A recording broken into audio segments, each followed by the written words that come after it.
তৃতীয় নাম্বার যে শাস্তিটা রাসূল সাল্লাল্লাহু আলাইহি সাল্লাম মেরাজের রজনীতে প্রত্যক্ষ করেছেন সেটি হচ্ছে সুদখোরের শাস্তি। সুদ সমাজের একটা ভয়াবহ একটা অপরাধ, একটা মারাত্মক ব্যাধি হচ্ছে সুদ। সুদ সমাজের ভারসাম্য নষ্ট করে ফেলে। সুদ সমাজের মধ্যে ধনীর অবস্থা আরো উন্নত করে আর গরিবকে একেবারে আরো নিঃস্ব করে দেয়। সুদখোরের পরিণতি সম্পর্কে রাসূল সাল্লাম বর্ণনা করেছেন। রাসূল সাল্লাম বর্ণনা করেছেন যে আল্লাহ রাসূল সাল্লাম যখন মেরাজের মধ্যে গিয়েছিলেন তখন আ লক্ষ্য করলেন এক শ্রেণীর মানুষের পাশ দিয়ে যাচ্ছিলেন তখন লক্ষ্য করলেন যে কিছু মানুষ একটা আ সমুদ্রের মধ্যে একটা নদীর মধ্যে সাঁতার কাটছে।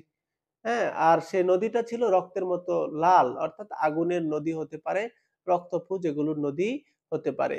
এবং সেই লোকটা তীরের দিকে আসছিল এবং তীরের মধ্যে একটা লোক দাঁড়িয়ে থেকে তার আ মুখের মধ্যে পাথর নিক্ষেপ করছে এবং সে এই এই পাথরটা আ এবং এই পাথরটা তার মুখের ভিতর ঢুকে যাচ্ছে।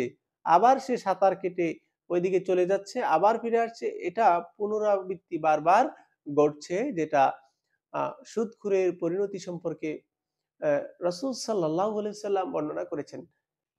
এরকম ধরনের আরো অনেক বর্ণনা রয়েছে।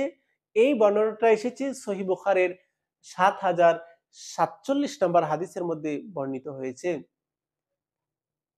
মুসনাদ আহমদের ৮৬৪০ নম্বর হাদিসের মধ্যে, হাদিসটা একটু দুর্বল ধরনের হাদিস।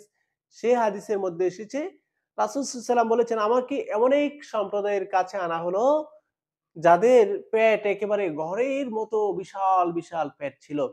আর এই পেটের ভিতরে বিশাল, বিশাল সাপ ভর্তি ছিল, যা বাইরে থেকে দৃষ্টিগোচর হচ্ছিল। আর ওই পেটের ভিতরে সাপগুলো তাদের দংশন করছিল। হযরত জিবরাইল আলাইহিস সালাতু ওয়াস সালামকে জিজ্ঞেস করা হলে, "এরা কারা?"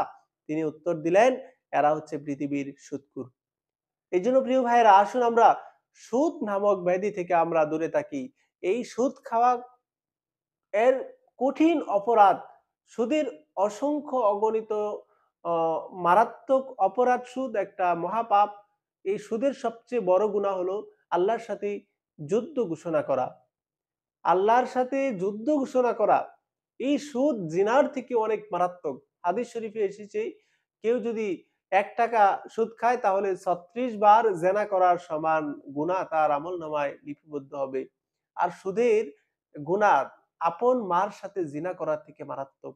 এজন্য আসুন আমরা সুদ থেকে অবশ্যই বিরত থাকবো।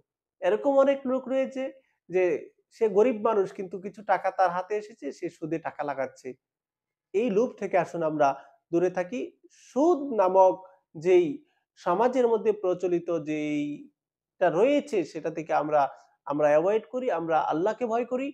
আল্লাহ সুবহানাহু ওয়া তাআলা আমাদের অবশ্যই বরকত দিবেন। আমাদের জীবনে, আমাদের টাকা-পয়সায়, আমাদের উপার্জনে অবশ্যই আল্লাহ সুবহানাহু ওয়া তাআলা বারাকাত দিবেন যদি আমরা সুদ থেকে বিরত থাকি।